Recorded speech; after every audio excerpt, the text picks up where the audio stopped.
I just wanna be with you. I just wanna be with you. Yeah. I just wanna be with you. Yeah, I just wanna be with you. On this episode of Just Informed Talk, we hear a speech from President Trump where he lays out exactly what's going on. He talks about the fact that he uses alternative sources to spread information, aka Q, and he discusses some other things that are very fascinating, especially when it comes to Comey, Brennan, and Clapper. You guys are going to stick around and check this out. But first, Candace Owens and Dennis Prager. The argument could be made that leftists have hijacked liberalism and they've used liberalism as a vehicle to assign their progressivism. That's so right. I always say to my fiance, it's so progressive, it's progressive, right? So they use a different methodology to get to what they want to accomplish, is ultimately, like you said, segregation, right? Or wanting society to be separate, wanting it to be regressive. So they'll pretend what they're offering is freedom when in fact it's bondage. You should be so woke as a black person and that you should want your own safe space. Oh, wait, what? You mean segregation? That's Excuse right. me. Well, the whole Excuse me, notion we've of gotten safe so space. progressive. It's regressive. A safe Totally, space yes. for black people is segregation. We have those. We tried that. Yes. And what's scary to me is not that they're preaching this lunacy, but that some people are grasping onto it. Some people said to me when I got engaged, my fiance is white. I can't believe you're marrying a white man. And what I said back to them, my retort was, By well, the why don't way- we just put back in the laws where Well, blacks and whites right. can't marry? Well, let me ask you. I'll bet you those who said that are all black. That's correct. That's what I mean. Whites don't give a damn if whites and blacks. There's more racism in the black community than in the white community. 100%. I mean, it's one of the truths that because the left has, as I say every day, truth is not a left-wing value. It's a liberal value. It's a conservative value. It's not a left-wing value. So since the left dominates discourse, you can't say that truth. Right.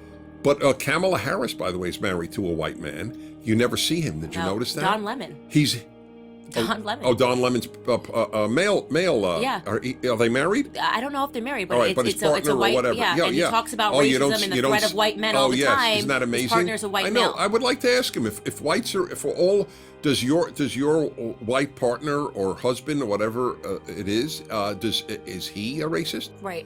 Do you guys say all whites are racist? So is he? Right, and I would love to ask that question, but he's so much of an intellectual coward that he would never have someone who's so diametrically opposed to him like me on his show. He picks who comes on his show strategically, so he's never actually challenged in that You, regard. my dear, are the single biggest threat. I am the second biggest.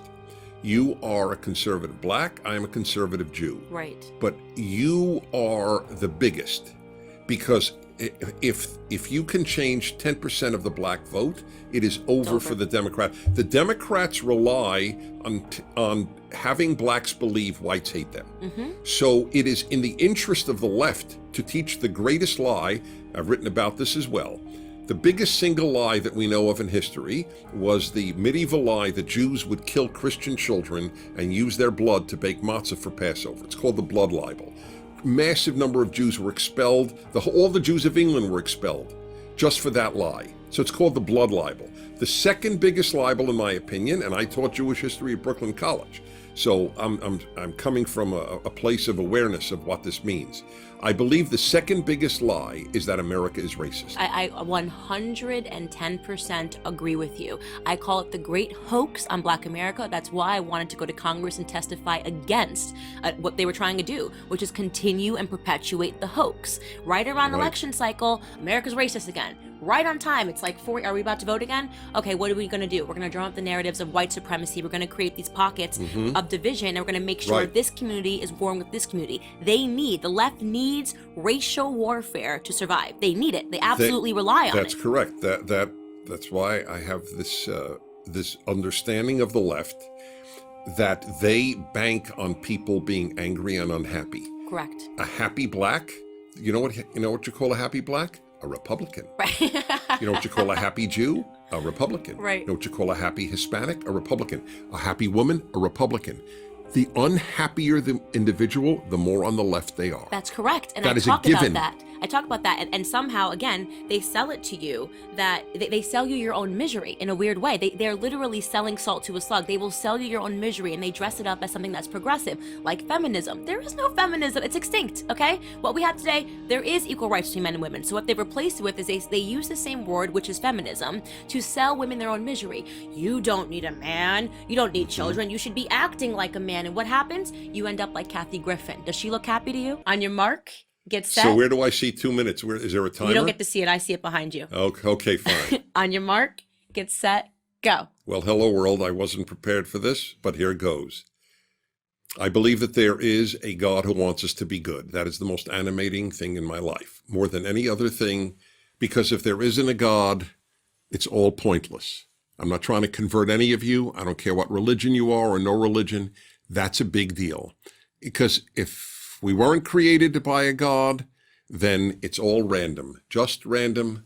We're here for a nanosecond in time, and then that's it for eternity.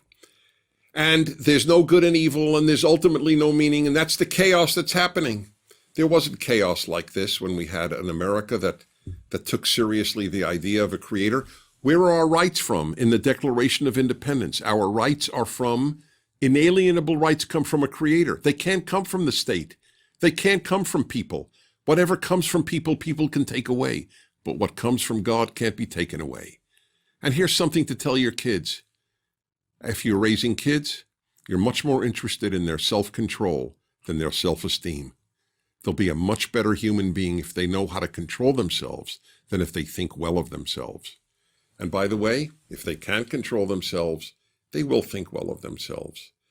There's so much out there that is wrong, that has been just the nonsense like that, the self-esteem movement, giving awards to kids who didn't earn it. You know what my favorite English verb is? Earn. You have to earn self-esteem, and you have to earn happiness. Happiness cannot be given to you. It has to be earned. So these are some of the messages that have to be reinforced. And yes, I am blessed. I am blessed to live in what I believe is the last best hope of mankind, just like Abraham Lincoln said. And that's a division between a left and a liberal. Liberals really did believe that America is the last best hope. The left doesn't. That's amazing. You did it. 2 minutes. Launched a vibration. Everyone has to listen to you now. The world is solved. And after years of stagnation, wages are rising fast with the quickest growth for blue-collar workers. The best statistic of all, and people don't know, everyone's doing great. The rich are doing great. The not-so-rich are doing great. The middle income is doing the best, but the best of all, the blue-collar worker has the biggest percentage increase of anybody, and that's beautiful.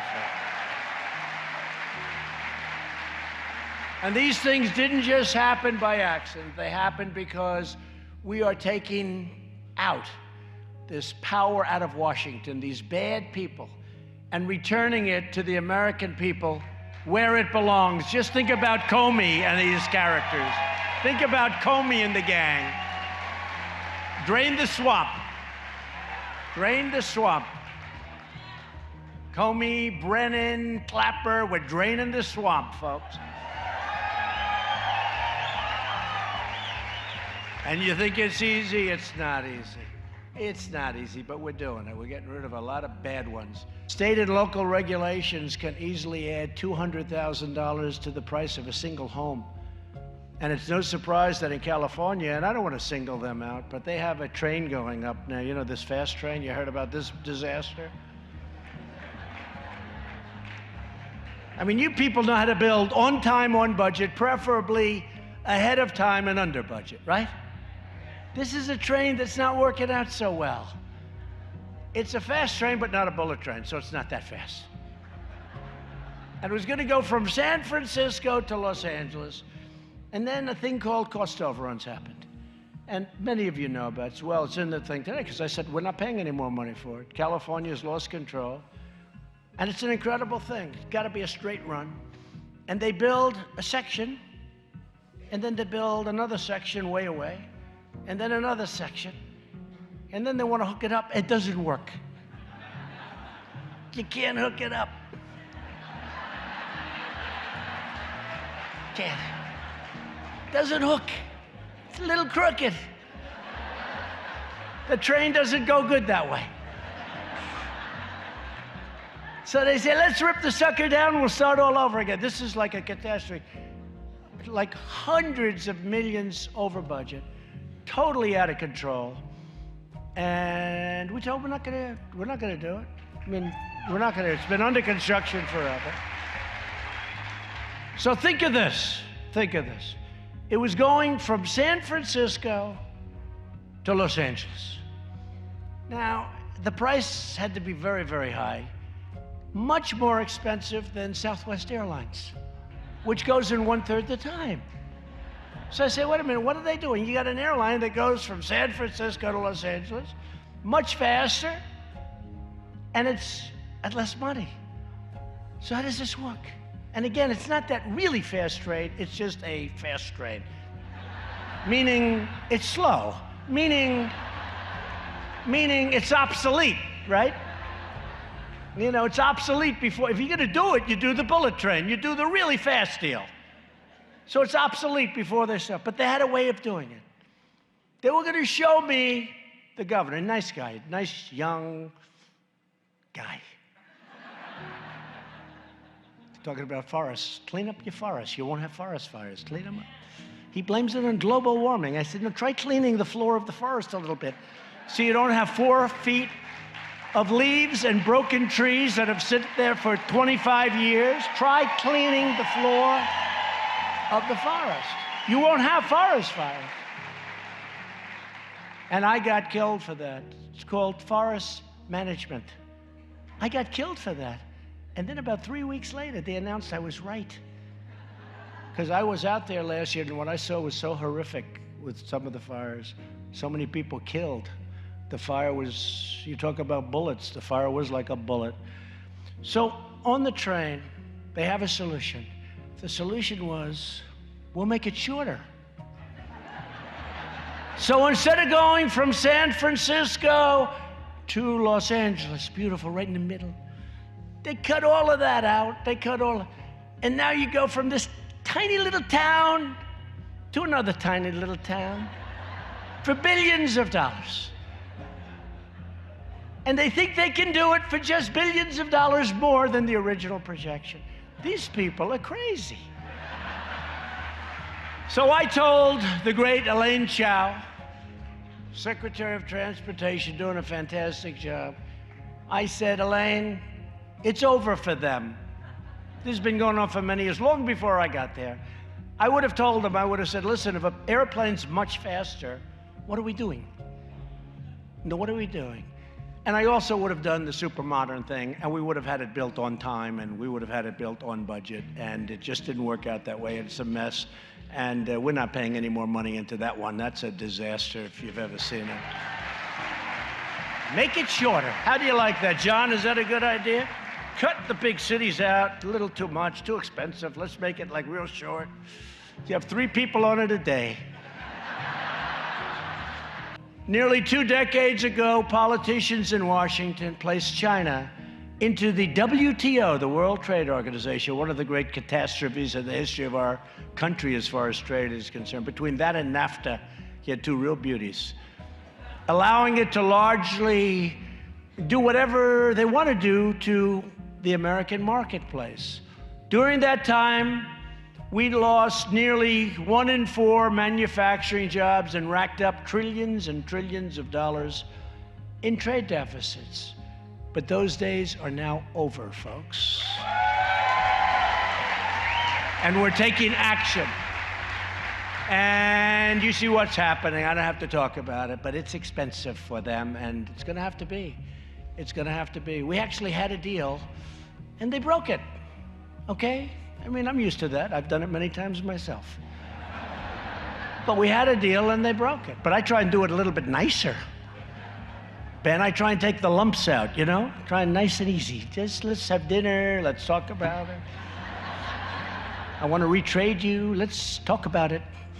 But they took out a lot of the things that we negotiated that were done, and I said, can't do that. Sorry, can't do that. You've been doing that too long to our poor presidents that had no clue what was happening. And you can't do that. So we're putting tariffs. We have 25% tariffs on $250 billion, and they're paying it. And believe me, you know, so many people say our people pay. They pay a little bit, but it's worth it.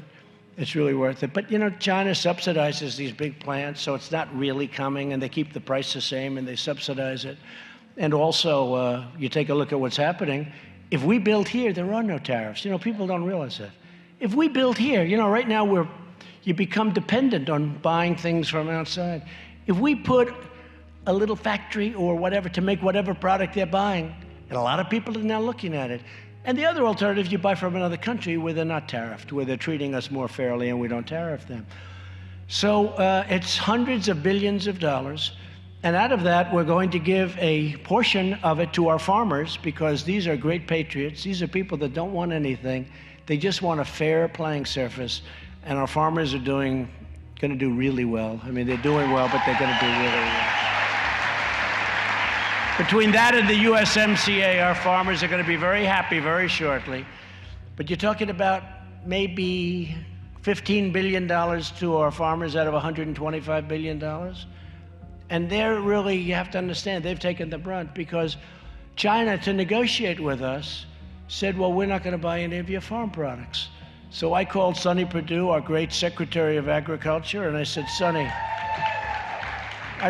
what's the biggest amount they've ever spent in this country? He said, about 15 billion.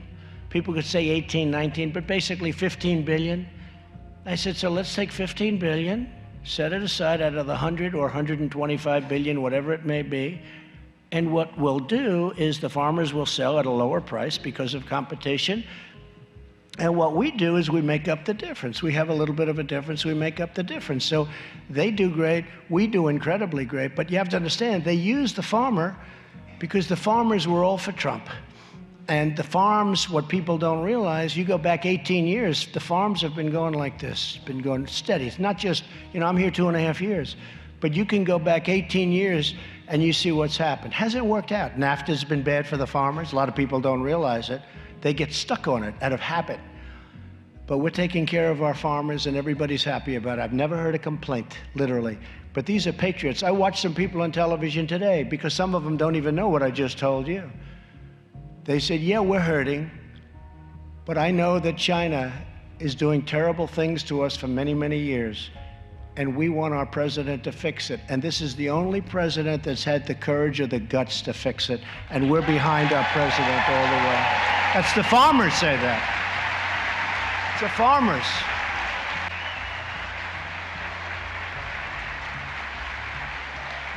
I didn't know this was a banking convention. I thought this was a real estate convention. But you know what was happening to bankers, right?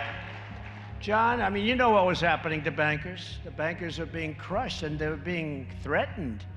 And these are people that were phenomenal. They were being destroyed. Now small lenders are once again thriving. They're free to invest in our communities and help more families experience the joy and the pride of home ownership. And I'll never get credit for this. The press doesn't give me any credit for anything, no matter what I do. No, it's true. It doesn't matter. Look, who cares? The people know. The people know. That's why I have to go through a different source. It's called do speeches and go with our social media stuff, which is quite powerful, I must say. But they're very dishonest. And, you know, we're right now dealing with Iran, and they put out so many false messages that Iran is totally confused. I don't know, that might be a good thing. No, they put out the fake news. They put out messages. These people right back here, they put out messages that I'm angry with my people. I'm not angry with them. I make my own decisions. But I'm angry with my people. I'm not angry with my people. I'm worse than they are. They're worse than me are. They're more militant. Mike Pompeo's doing a great job. Bolton's doing a great job. But they make it sound like it's a conflict. And the good news, I was thinking today, I said, gee, what must our adversaries think? And then I look and I say, you know, it's probably a good thing, because they're saying, man, I don't know where these people are coming from, right? But they put out false. You know, they say confidential sources. Do you ever notice they never write the names of people anymore? Everything is, a source says. There is no source. The person doesn't exist. The person's not alive. It's bullshit, okay? It's bullshit.